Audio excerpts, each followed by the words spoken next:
Okay, picture this. Your alarm blares, it's way too early, and as you're dragging yourself out of bed, you might, mutter something under your breath. Yeah, sound familiar? That little comment directed at absolutely no one? We all do it. And that, right there, is a classic case of self-talk. But, it doesn't just happen when we wake up. Or maybe it's when you're rushing out the door. You can't find your keys anywhere, and you just let out this scream of frustration, and of course, that's the exact moment your neighbor walks by. Cringe, right? Getting caught talking to yourself can feel so embarrassing. So, yeah, there's always been this weird stigma around it. But let's get into it. Is this a sign of, I don't know, mental instability, or is it totally normal? Well, guess what? Decades of psychology research have a pretty clear answer. It is completely normal. The real question, though, isn't if we do it, but why we do it. And does what we're saying to ourselves actually make a difference? All right, first things first. What does psychologists even mean when they say self-talk? And where does this whole habit come from in the first place?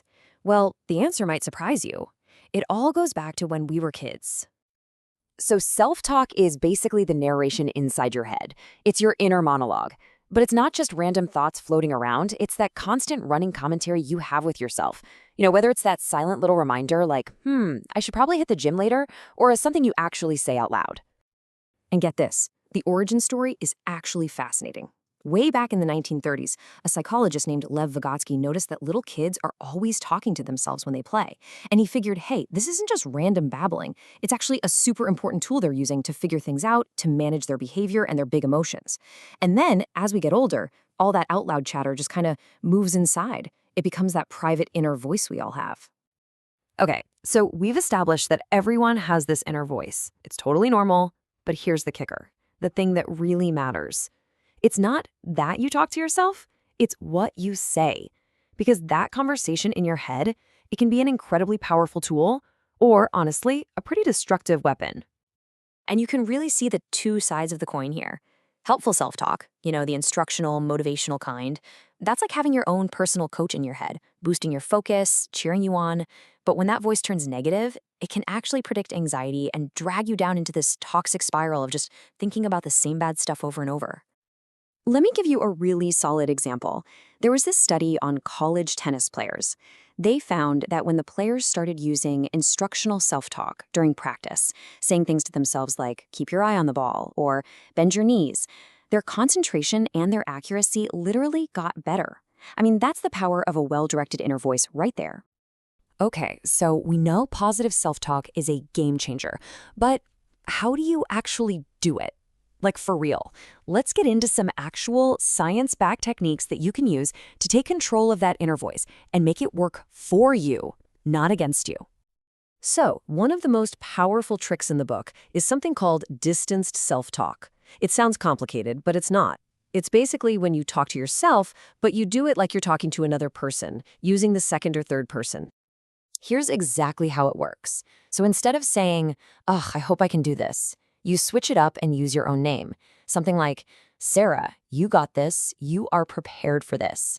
It feels a little weird at first, but that simple shift creates this little bit of psychological distance. It's like you're stepping outside of yourself and coaching a friend, and it totally helps you see things more clearly. And the benefits are absolutely real. This one technique is proven to reduce stress, especially in those super high anxiety situations, like, public speaking or walking into a party where you don't know anyone.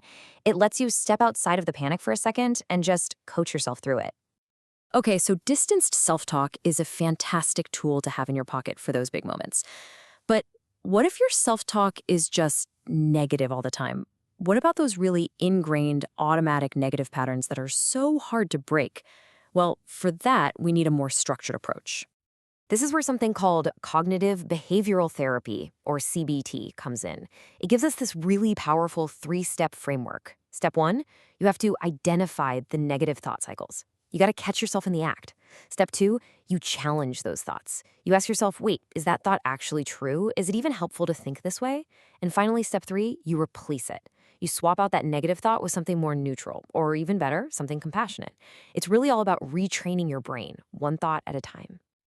So you see, from that little complaint you mutter at your alarm clock, all the way to a full-blown internal debate you have in the car, this conversation with yourself is a constant part of your life. It's absolutely not something to be embarrassed about, but it is something to be mindful of.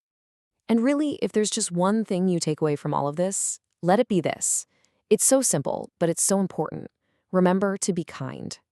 The tone you use in that private conversation with yourself matters a lot. So try, just try, to be as kind to yourself as you would be to a good friend.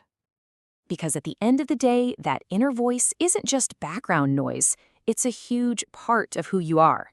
In fact, that inner voice is a partner you'll be talking to for many, many years to come. So, the real question is, what kind of conversation do you want to have?